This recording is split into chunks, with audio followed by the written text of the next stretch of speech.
সবাইকে শুভেচ্ছা, স্বাগতম। ফ্যামিলি উইথ আরিফিনের আরেকটি এপিসোডে আপনাদেরকে স্বাগতম।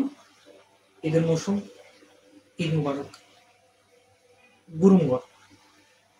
সবাই পরিবার পরিজন নিয়ে ভালো মতো কোরবানি পালন করেন। আসছি ইন্ট্রোর পর।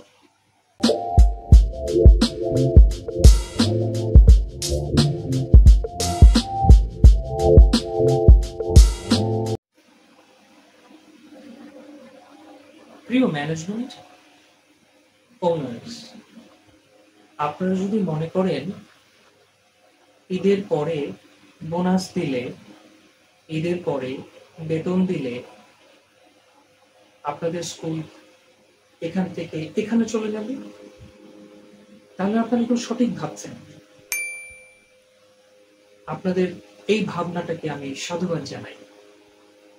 কারণ ঈদের পর বোনাস বা বেতন দিলে একজন শিক্ষকের মন থাকে ফুরফুরে, একজন শিক্ষকের মন থাকে জন্মনে, এবং একজন শিক্ষকের মুড থাকে টকবকে।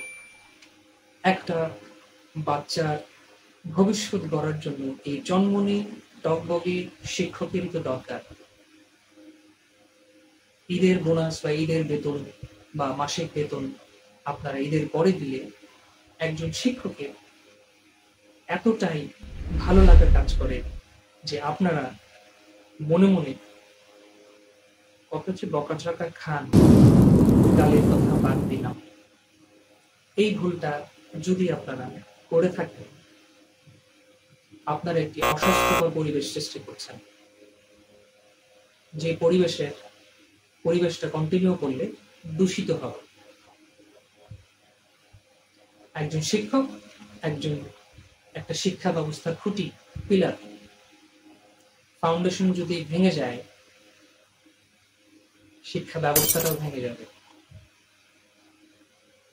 সারা বছর যে বোনাসটা আদায় তো করছেন না বা দিচ্ছেন না, বোনাসটা দিচ্ছেন বছরে দুবার, সেই বোনাস দিতেও যদি আপনাদের এত গড়িমসি থাকে, তাহলে আমার মনে হয় আপনাদের রিক্রুটমেন্টে কোনো ঝামেলা আছে। আপনাদের প্রপার রিক্রুটমেন্ট করতে পারেন না। আপনাদের দিকে প্রশ্নবিদ্ধ বা আঙ্গুল তোলার থেকে চেষ্টা করবেন কিভাবে সবকিছু সুন্দরভাবে একটা সমাধানে যাওয়া যায়। সমাধান হতে পারে প্রতি মাসে অল্প অল্প করে কিছু টাকা ফান্ডে রাখবেন, বোনাস দিয়ে দিবেন। বেতন না দিতে পারলে ওই স্যালারি দিয়ে একটা শিক্ষক নেওয়ার তো দরকার নেই। ইমোশনাল কথাবার্তা করেন, একটা শিক্ষকের প্রাপ্যটুকু তো দিবেন। আশা করি যারা যারা দিয়েছেন তাদেরকে, আর যারা যারা এখন দেননি, ওই যে টকবগে চনমনে ফুরফুরে টিচারদের যে চিন্তা ভাবনা, ওই চিন্তা আপনাদের করবে গ্রাস, বাড়াবে ত্রাস, পেলেও পেতে পারেন বাস। আবার নতুন এপিসোড দেখার আমন্ত্রণ রইল। ভালো থাকবেন, সুস্থ থাকবেন, পরিবার পরিজন নিয়ে ঈদটা ভালো করে কাটান। ঈদ মোবারক। যারা বেতন বোনাস পেয়েছেন তারা চুপটি করে মজা করুন, যারা পাননি ধৈর্য পেয়ে যাবেন।